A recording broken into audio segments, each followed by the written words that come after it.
Hello and welcome to Miss Hannah Loves Grammar. In this video we'll be answering the question, how can a dash replace brackets? Well, as you may already know, brackets are used to indicate additional information that's being added to a sentence. If we remove those brackets, the sentence still makes sense as it is without them.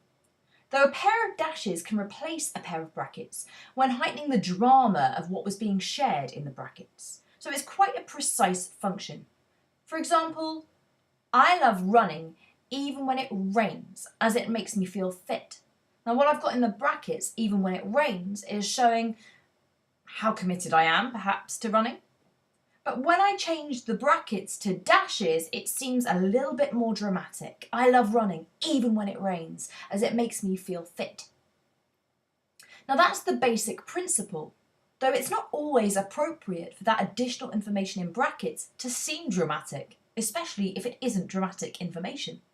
So it's over to you now.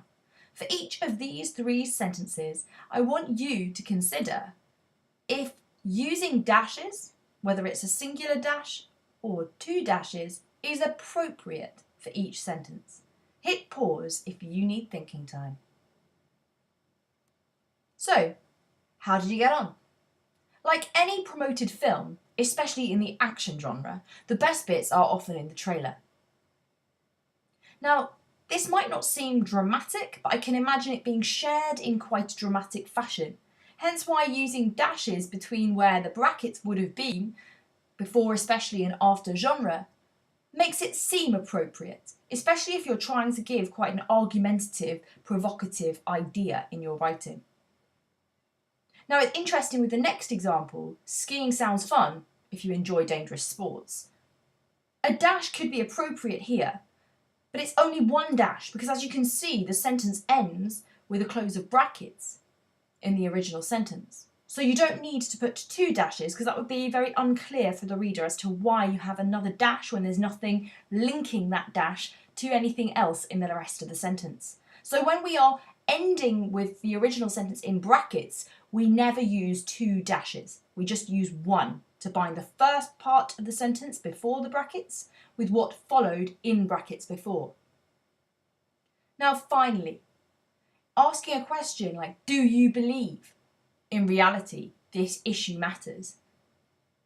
It's a visible visual cue when we use a pair of dashes.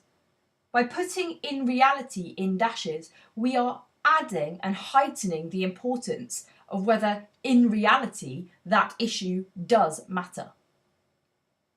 Fundamentally, dashes are a form of punctuation that are associated with drama, tension, and creating that stark realisation for the reader upon looking at that punctuation that the ideas in between the dashes are important.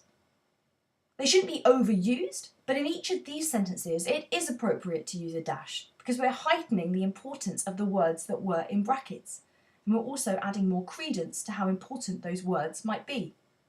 It's important to know this rule so you can use it, but it's also important to know when not to use it.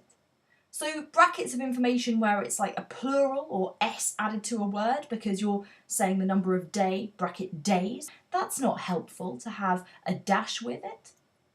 You'd only use brackets in that instance. So fundamentally, dashes are an exciting punctuation form, and your job is to use appropriately so you heighten the impact of what you are saying. Why not subscribe to Miss Hannah Loves Grammar for all things English, literary and grammatical?